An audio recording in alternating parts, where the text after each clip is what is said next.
जय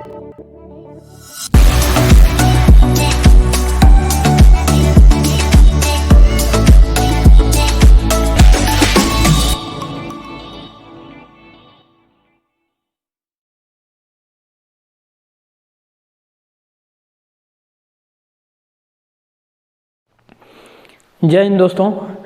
आज की क्लास में देखिए हम लोग आर्मी जीडी का जो प्रैक्टिस सेट कर रहे थे उसमें 30 क्वेश्चन हम लोग समान ज्ञान और समान विज्ञान से उठा रहे थे।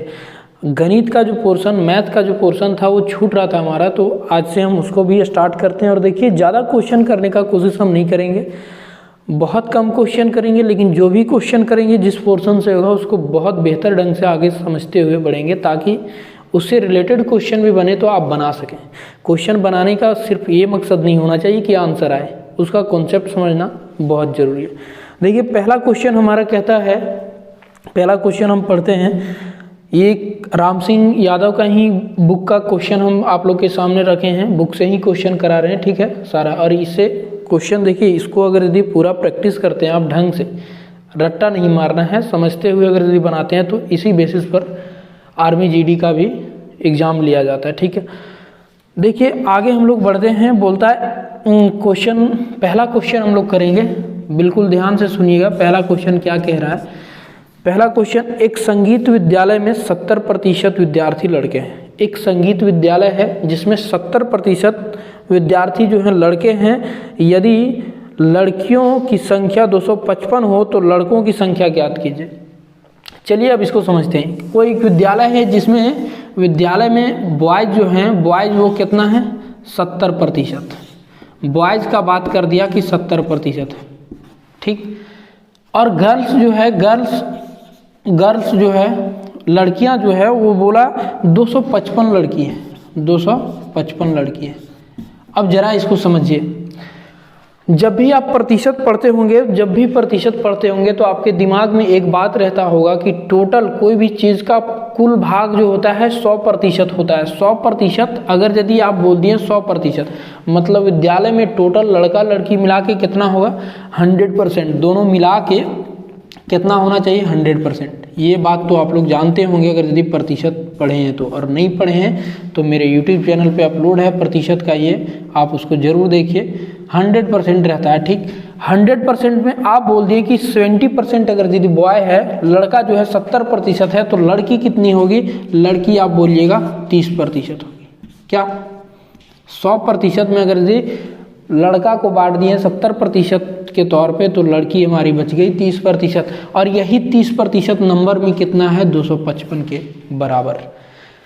संख्या देखिए प्रतिशत में भी, और ये नंबर में, प्रतिशत में लड़कियां कितनी हैं? 30%, और नंबर में कितनी है? 255। तो यहाँ से पूछता है तो लड़कों की संख्या बताइए, मतलब 70% का वैल्यू कितना होगा नंबर में, वो बताना है आपको। तो अगर यदि 30% 255 के बराबर, तो 70% कितना के बराबर नहीं बता सकते? 1% कितना के बराबर हो जाएगा? 30% 255, तो 1% 255 बटा का 30, ठीक। तो हमको निकालना कितना है, वो पूछा कि बॉयज़ की संख्या बताओ। बॉयज़ की संख्या हम प्रतिशत में जानते हैं 70%। 70% का वैल्यू कितना होता है दोस्त, बता दो। ये 255 बटा 30 और ये 70 गुना हो जाएगा, ठीक है। 1 0 से 1 0 कट जाएगा। 3 से अगर यदि आप काटना चाहें तो 3 8 24 होता है, 1 बच गया, 3 5 15 बना दिया। 85 गुने 7, 85 गुने 7, 7 5 35 और 8 7 56, 56 और 3 59। मतलब लड़का कितना था? 595 लड़का था। देखिए हमारा ऑप्शन नंबर डी इसमें सही हो जाएगा, ठीक है। आप लोग के सामने ये ऑप्शन और क्वेश्चन दिख रहा होगा, ठीक है। ऑप्शन नंबर डी सही हो जाएगा। एक बार अच्छे से अगर यदि फिर भी नहीं समझ पाए तो अच्छे से समझिएगा। देखिए कोई भी चीज़ पूरा भाग कहता है तो 100% होता है। 100% में लड़का बोल दिया कि 70%, तो लड़की 30% हो जाएगी। और यही 30% नंबर में कितना थी लड़की लोग? 255। तो 30% अगर यदि 255 के बराबर, तो 1% 255 बटा 30, तो 70% लड़का है, मतलब 70% बराबर 255 बटा 30 गुने 70। और इसको हम काट के गुना किए तो 595 हो गया, ठीक है। आगे हम लोग अगले क्वेश्चन की ओर बढ़ते हैं। दूसरा क्वेश्चन देखिए, इसको पहले रफ करते हैं। दूसरा क्वेश्चन आप लोग देखिए, दूसरा क्वेश्चन आपके स्क्रीन पर आएगा तुरंत ही। पहले इसको हम रफ कर लें अच्छे से, उसके बाद ठीक है दूसरा क्वेश्चन का बात करते हैं। दूसरा क्वेश्चन हमारा कह रहा है, बोलता है वह बड़ी से बड़ी संख्या क्या है जिसे 30, 53 और 99 को विभाजित करने पर एक समान शेषफल बचे। देखिए ये एलसीएम एचसीएफ का क्वेश्चन आ गया, वो तो परसेंटेज से था लेकिन ये एचसीएफ एलसीएम का बोलता है। 3 संख्या दिया हुआ है, वह बड़ी से बड़ी संख्या ज्ञात कीजिए जिससे 30, 53 और 99 को विभाजित करने पर एक समान शेषफल बचे। मतलब वो संख्या बताना है जो ये तीनों से जिससे ये तीनों को भाग दिया जाए तो एक समान शेषफल बचे। कहने का मतलब क्या है, वह बड़ी से बड़ी संख्या पूछा ना, तो वह बड़ी से बड़ी संख्या पूछा तो एचसीएफ निकाल दीजिए।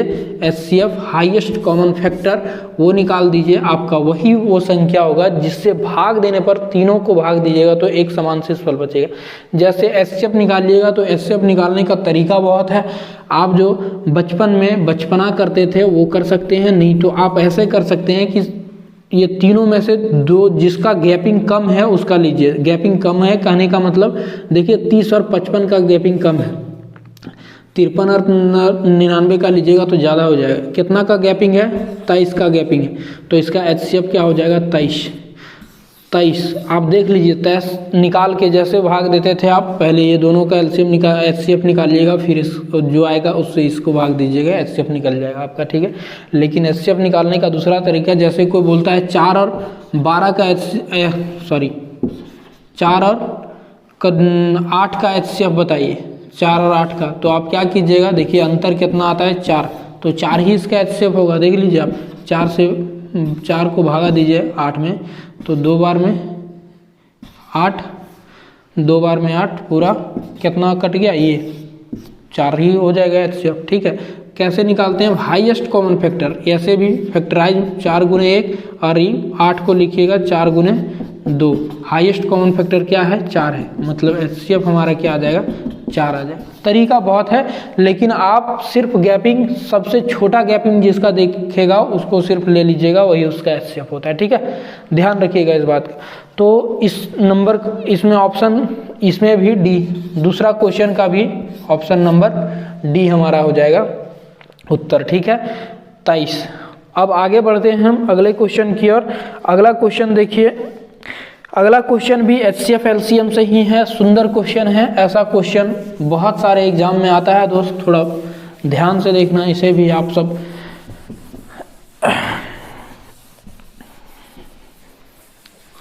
चलिए अब अगला क्वेश्चन हम देखते हैं, तीसरा क्वेश्चन देखते हैं। तीसरा क्वेश्चन एचसीएफ एलसीएम से ही है। तीसरा क्वेश्चन बोलता है यदि दो संख्याओं का गुणनफल 4725 और महत्तम समापवर्तक 15 हो तो उनका लघुत्तम समापवर्तक क्या होगा। मतलब दो संख्याओं का गुणनफल दे दिया है, दो संख्याओं का गुणनफल मतलब पहली संख्या और दूसरी संख्या को गुणा कीजिएगा तो उसका गुणनफल कितना दिया है बताइए।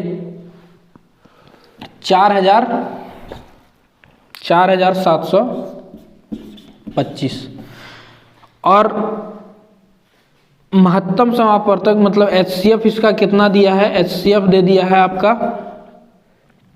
15। तो एलसीएम क्या होगा, एलसीएम क्या होगा ये आपसे जानना चाह रहे हैं। देखिए ऐसे सवालों को हम कैसे करेंगे, ऐसे सवालों को करने के लिए आपको एक चीज पता होना चाहिए, ये कोई फॉर्मूला है, फॉर्मूला नहीं है, सिर्फ कॉन्सेप्ट है। फॉर्मूला आप जब अच्छे से इसको पढ़िएगा तो पता चल जाएगा। दो संख्या रहेगा तो इसका होता है दोनों दो संख्याओं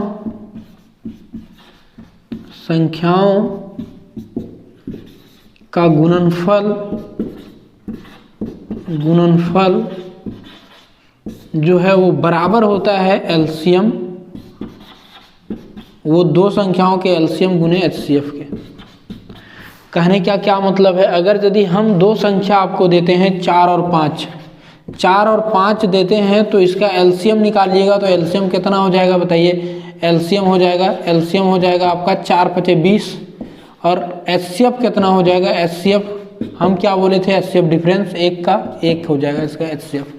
ठीक, अब देखिए दोनों संख्या को गुना कीजिए, दो संख्याओं का गुणनफल, दो संख्या मेरा 4 और 5 है, 4 × 5 करेंगे, ये बराबर होगा इसके एलसीएम मतलब 20 गुने एचसीएफ मतलब 1। देखिए इधर 20 = 20, तो यही इसको फॉर्मूला का रूप दे दिया गया है कि दो संख्याओं को गुना कीजिएगा तो वो बराबर होगा उसके एलसीएम गुने एचसीएफ के। अब यहाँ से देखिए दोनों संख्याओं का गुणनफल तो आपको पता है, दोनों संख्याओं का गुणनफल पता है और ये कितना है 4725।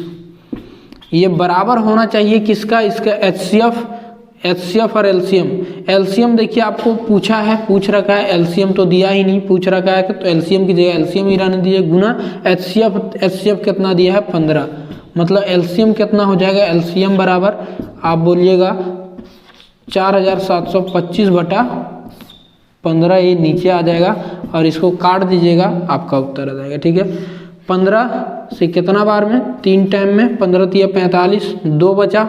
ठीक है, 2 बच गया तो 15 × 1 = 15, कितना बच गया 7, 15 × 5 = 75। मतलब एलसीएम कितना आ गया दोस्त, आपका एलसीएम आ गया कट के आपका 315। ठीक है, 315 यही हमारा उत्तर होगा। 315 ऑप्शन नंबर ए है हमारा। ठीक है, तो इसका उत्तर क्या हो जाएगा, ऑप्शन नंबर ए। इंक थोड़ा ये चल रहा है, हम इसको थोड़ा भरते हैं, आप लोग वेट कीजिए। चलिए देखिए दोस्तों 4 नंबर क्वेश्चन की ओर आगे बढ़ते हैं। इससे पहले आप लोग अगर यदि चाहते हैं कि हम इस पे और मेहनत करें, अच्छे से वीडियो बनाते रहें रेगुलर, तो आप लोग ज़रूर वीडियो को शेयर कीजिए औरों के साथ। देखिए थोड़ा सा भी हेल्प कर पा रहे हैं हम आपका, तो आपका भी इतना फ़र्ज बनता है कि वीडियो को लाइक कीजिए, कमेंट कीजिए अच्छा सा और दूसरों के साथ शेयर कीजिए। ठीक है, देखिए 4 नंबर क्वेश्चन बोलता है एक काम को ए और बी 12 दिन में, सी और ए 20 दिन में, बी और सी 15 दिन में पूरा करते हैं। यदि तीनों मिलकर एक साथ कार्य को करे तो काम को कितने दिन में पूरा करेंगे। देखिए दोस्त, जब टाइम एंड वर्क पढ़ा रहे थे तो इस टाइप के क्वेश्चन में हम बोले थे कि ऐसा सवाल अच्छा से अच्छा एग्जाम में भी और छोटा से छोटा एग्जाम में भी, मतलब कहने का मतलब एग्जाम छोटा बड़ा कुछ नहीं होता, सिर्फ लेवल उसका जोर है। ठीक है, किसी के लिए बहुत बड़ा जॉब भी छोटा होता है और छोटा जॉब भी किसी के लिए बहुत सपनों का ये होता है। ठीक है, हम इसको समझते हैं। बोलता है ए और बी जो है ए प्लस बी कितना दिन में कर देता है दोस्त, ये दोनों मिलके कर देता है 12 दिन में कोई काम। ठीक है, 12 दिन। और फिर सी प्लस ए कितना दिन में कर देता है, सी और ए कितना दिन में कर देता है, तो ये कर देता है 20 दिन में। और बी और सी कितना दिन में कर देता है, बी प्लस सी, ये बताइए, ये कर देता है 15 दिन में। जब आप टाइम एंड वर्क पढ़ते हैं तो ऐसे सवालों को करने का सबसे बेहतर तरीका क्या होता है, सबसे पहले एलसीएम ले लीजिए, तीनों का एलसीएम ले लेते हैं। टोटल वर्क जो काम कर रहा है वो काम निकल जाएगा। ठीक है, काम हम निकाल लेते हैं। 12, 20 और 15 का एलसीएम क्या हो जाएगा, इसमें बड़ा वाला वैल्यू पकड़ना है और पहाड़ा पढ़ते जाना है। ठीक है, टेबल उसका पढ़ते जाना है। 20 दूनी 40 नहीं कटता सबसे, 60 20 या 60 सबसे कट रहा है, मतलब 60 हमारा क्या हो जाएगा, वह काम हो जाएगा जो ए बी सी ए और बी सी कर रहा है। 60 काम अगर यदि ए प्लस बी 12 दिन में करता है, मतलब एक दिन का काम कितना होगा, 5 यूनिट का काम ना होगा। ए प्लस बी का एक दिन का काम 5 होगा, तबे ने 12 दिन में उस 60 काम निपटा देता है। 60 काम सी और ए 20 दिन में, मतलब एक दिन का काम 3 होगा, तब 20 या 60 काम निपटाता है। 15 दिन में कर रहा है 60 काम, मतलब एक दिन का काम 4 यूनिट का होगा ये दोनों। अब देखिए क्वेश्चन पूछा है कि तो ए बी और सी कितने दिन में करेगा। अब अगर यदि ए बी और सी को आप कराना चाह रहे हैं दोस्त, ए बी और सी को, तो हम क्या बोले थे, जब टाइम एंड वर्क आप नहीं पढ़े हैं तो बिल्कुल जाइए मेरे चैनल पे इसी पे और आप देखिए, सबका प्लेलिस्ट बना हुआ है और उसको पढ़िए, ठीक है, एक एक करके। स्टार्टिंग से पढ़िएगा, समझ में आएगा, बीच से पढ़िएगा कुछ भी नहीं समझ में आएगा, इतना जान लीजिए। a+b+c। अब देखिए इसका हम सबसे पहले क्या, इसका अगर यदि आप निकालना चाहते हैं तो इसका आपको क्षमता जानना पड़ेगा। एक दिन में कितना काम करता है, तभी तो 60 काम कराइएगा एक दिन में। तो ऐसे सवालों में क्या होता है बताइए, जब आप जोड़िएगा सबको 5 + 3 8, 8 और 4 12 काम होता है, 12 काम करता है। तो क्या 12 काम ही कर रहा है, इसमें ए और ए 2 बार आ गया, बी और बी 2 बार, सी और सी 2 बार आ गया। तो क्या होता है, 2 से इसको भागा दे देते हैं, काहे कि 2 बार सब आता है, ए भी 2 बार, बी भी 2 बार, सी भी, इसलिए 2 से भागा देते हैं। मतलब तीनों एक साथ काम करेगा तो 6 काम होने लगेगा। 6 काम करता है एक दिन का, 60 काम करना है तो कितना दिन लगा देगा, 60/6 और कितना दिन लगा देगा बताइए, 10 दिन का समय लग जाएगा तीनों को वो काम करने में। 60 काम 10 दिन में निपटा देगा 6 के हिसाब से। बस इतना ही सा बात था। नहीं समझ पाए तो देखिए ये चैप्टर की बात है, आप चैप्टर स्टार्ट करते हैं, धीरे धीरे समझते हैं, तभी सारी चीज़ें समझ में आती हैं, ठीक है। अब हम आगे अगले क्वेश्चन की ओर बढ़ेंगे। 10 दिन, ये ऑप्शन नंबर डी है, ठीक है। तो 4 नंबर क्वेश्चन का ऑप्शन नंबर डी हमारा सही हो जाएगा। अब चलिए दोस्त आगे बढ़ते हैं। आगे बढ़ने से पहले इसको रफ करें, हम इसको रफ करते हैं। बड़े प्यार से आप लोग बड़े प्यार से वीडियो को शेयर कीजिए और मुझे वो बल दीजिए कि हम मजबूर हो जाए अच्छे से अच्छे तरीके से रोज़ का रोज़ time to time video upload करने का, ठीक है। अगर यदि आप लोग एंजॉय कर रहे हैं वीडियो को तो, और नहीं समझ में आ रहा है तो बात ही अलग है। अब देखिए 5वां नंबर कहता है, 5वां नंबर क्वेश्चन हम लिखते हैं 5 नंबर क्वेश्चन। 5 नंबर क्वेश्चन कहता है यदि आयताकार क्षेत्र का क्षेत्रफल, अब आ गया यहाँ से मेंसुरेशन, क्षेत्रमिति, ठीक है। आयताकार, तो आयत आप लोग जानते हैं ये हमारा आयत है क्या, इसमें एक लंबाई होती है और एक चौड़ाई होती है। क्षेत्रफल एरिया का बात करता है तो एरिया आप लोग जानते होंगे ये होता है L × B। और पेरीमीटर, परिमाप का बात करते हैं तो P हमारा क्या हो जाता है, पेरीमीटर 2 ब्रैकेट L + B। यही दोनों का बात किया है इसलिए हम लिखे। बोलता है क्षेत्रफल, एरिया कितना है, क्षेत्रफल एरिया जो है वो कितना है 560 सेंटीमीटर स्क्वायर, ठीक।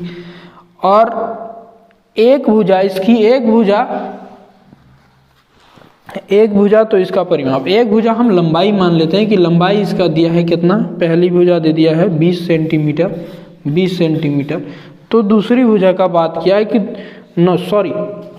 तो पेरीमीटर बताओ, परिमाप बताओ क्या होगा, परिमाप बताओ क्या होगा। यहाँ से आप क्या जानते हैं, एरिया अगर यदि दे दिया, एरिया आपका दे दिया है, एरिया तो दे दिया है ना, एरिया कितना 560, ठीक। तो एरिया क्या लिखते हैं आप, L × B, लंबाई गुने चौड़ाई, ठीक है, 560। अब यहाँ से लंबाई अगर यदि आपका 20 दे दिया तो 20 बिठाइए, गुने चौड़ाई तो नहीं पता, हम इसको पहले निकालेंगे तभी तो परिमाप निकाल पाएंगे हम। कहे कि परिमाप निकालने, पेरीमीटर निकालने, 2 ब्रैकेट L तो दिया है, B नहीं दिया, B यहाँ से निकाल लेंगे 560। तो B = कितना होगा, B 560/20 और 1 0 से 1 0 और 56, 28 बार में कट गया, 28 बार में मतलब 28। तो B हमारा कितना आ गया दोस्त, B आ गया मेरा 28। तो परिमाप पेरीमीटर क्या होता है आप जानते हैं, 2 ब्रैकेट L + B। लंबाई आप 20 सेंटीमीटर रखे थे, चौड़ाई आप ले आए 28 सेंटीमीटर, तो लंबाई × चौड़ाई, 2 ब्रैकेट लंबाई 20 + चौड़ाई 28। ये कितना हो जाएगा बताइए, 2 × 20 और 28 48, और 48 अगर यदि आ गया तो 48 दूनी कितना होता है बताइए, 96 सेंटीमीटर। ये हमारा हो गया परिमाप, 96 सेंटीमीटर, ठीक है। और ये ऑप्शन नंबर कितना है, ये ऑप्शन नंबर ए है, तो ए हमारा सही हो जाएगा। ठीक है, ऑप्शन नंबर ए।